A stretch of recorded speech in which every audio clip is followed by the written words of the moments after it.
The drug court at Warren's 37th District Court has been in operation since 1999. With the court's presiding judge, Dawnn Gruenburg, the court's mission is not only professional, but personal. She lost her sister to a drug overdose and doesn't want others to suffer the same tragedy. Join us now as we take an in-depth look at this vital resource to the community on a special edition of Case Closed. The city of Warren is Michigan's third largest municipality, with a population of approximately 138,000 residents. Because of its size, Warren has also seen its share of criminal activity, largely related to the abuse of drugs and alcohol. The drug court in Warren's 37th District Court was established in October of 1999 to help stop the abuse of alcohol and other drugs and its associated criminal activity. The court's biggest supporter is also its judge, the Honorable Dawnn M. Gruenburg.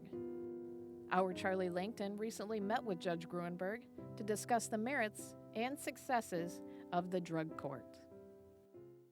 What's a typical person that would be in the court? In our drug court, they're generally over 30 to 50, have had drug addiction problems in excess of 15 years, generally. Severe drug addiction. What's severe?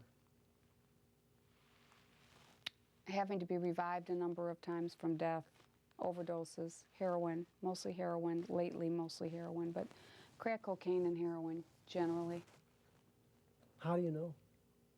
I just know. I mean, I've been trained a lot in substance abuse, but and there have been times that I've been wrong on this, but generally I can tell if a person has an addiction problem within 6 seconds. It's pretty easy. There's characteristics that What do you look for?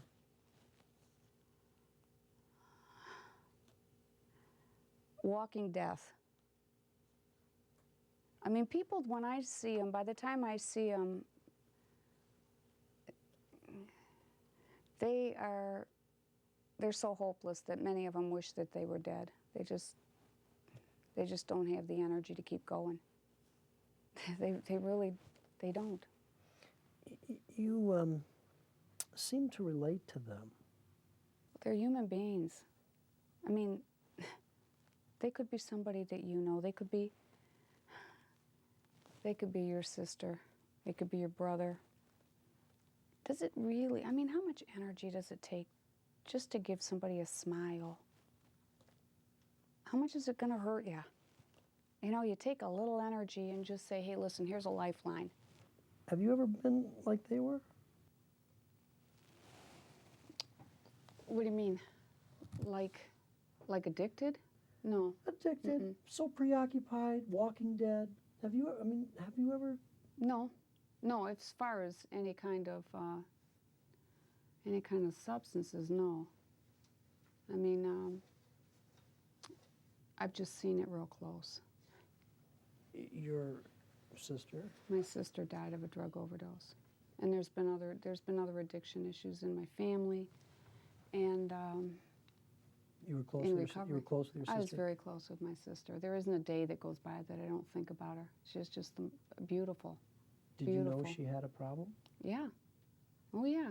See, that's the thing. I mean, that's like people say, well, you know, you have this program, why didn't you help your own sister? Because families can't help they sometimes need somebody from the outside to say, this is what needs to be done. And it's really good with the court because I've got like the best team in the world, and really we, working together, can kind of say to the family, turn it over, work with us here. Sometimes they need to hear it from a judge. I mean, you know, we get more compliance. Our program's very successful because we can say, this is what you have to do. You were criticized, though, recently for being too easy on people in the drug court. What do you think about that? People have come in here and said, I don't know what to do. I don't know what to do. I'm really worried about this, and I need somebody to talk to. Now tell me any other time. You tell me one time that you've ever heard of a defendant going up to his probation officer in Mount Clemens saying, I'd like to talk because I'm having a problem. That isn't going to happen. Yet, We have people coming in here saying, you've helped me in the past, and I think that I could end up going down the wrong path, so would you help me now? I rest my case. Does it work?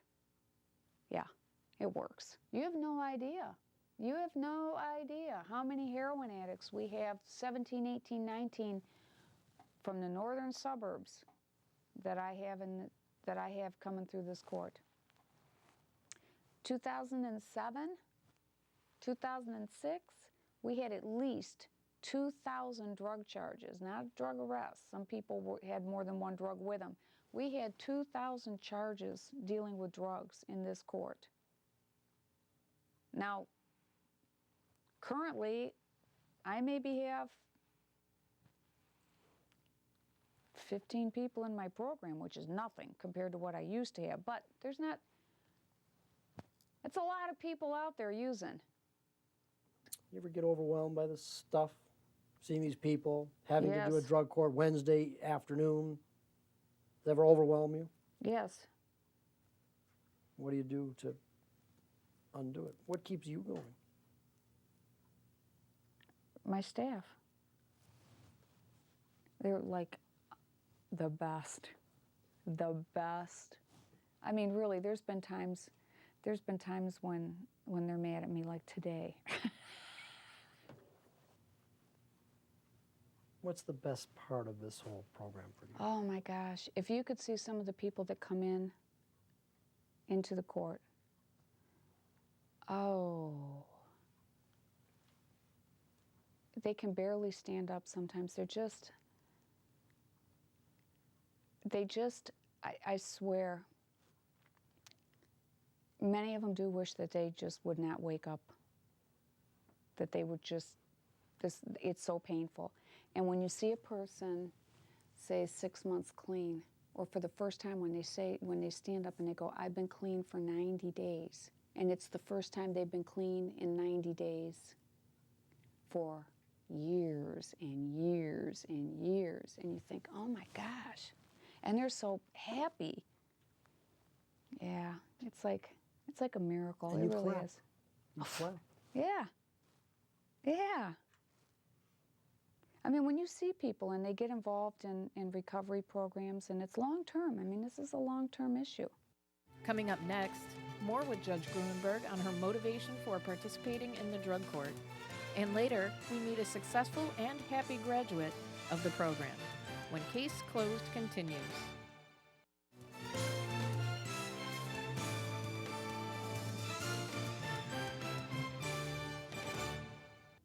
We continue our discussion with 37th District Court Judge Dawnn Gruenburg and her thoughts regarding Macomb County's drug court.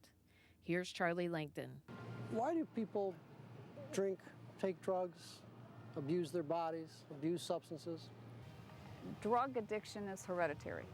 No questions. There are no questions about it, which is why they always say the Irish enjoy liquor and all this kind of stuff. There's some know. truth to that. There is.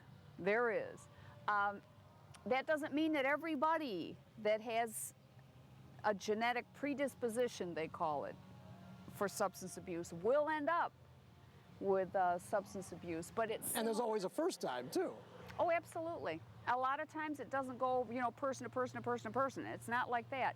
But there are some genetic links there.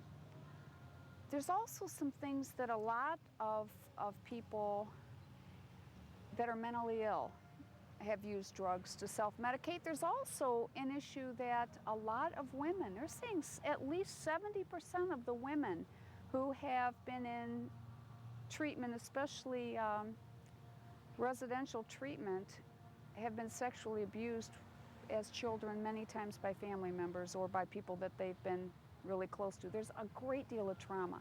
You don't drink, do you? No, Ever? no, Never. no, I don't really, I just don't. No, I don't drink. I mean, do people see you as, oh, well, she doesn't drink, so then she's going to judge me because I have had a drink or so? No, it isn't that. I've just chosen not to because of the problems in my own family. Like I said, it's genetic. Now, I'm lucky that I did not suffer from some of the damages that could be done because of substances. But you know what they say? What about my daughter? I have to think about her. And if it's acceptable in my house to drink, she might. She would find it more acceptable. You'd kill her. Right.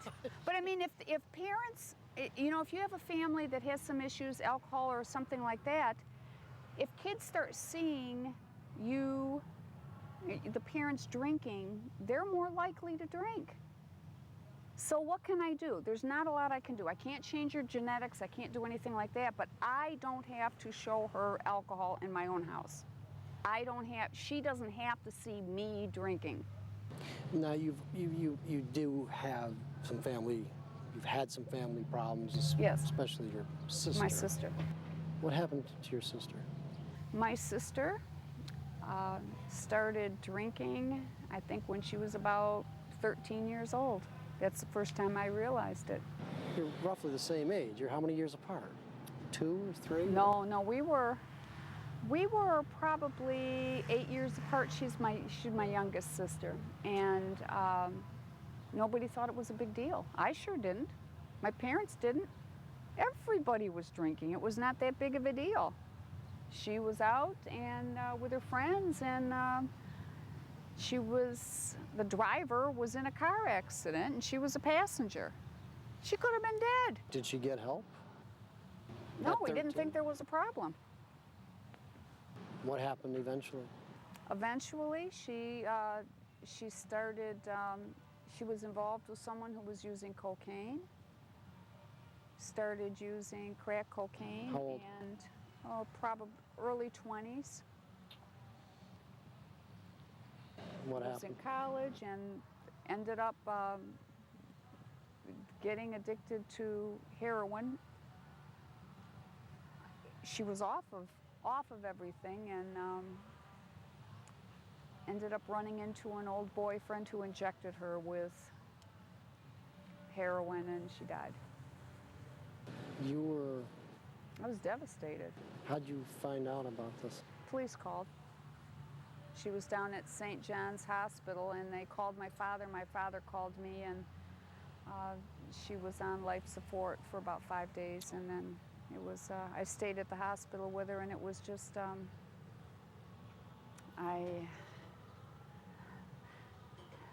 there isn't a day that goes by that I don't think of her.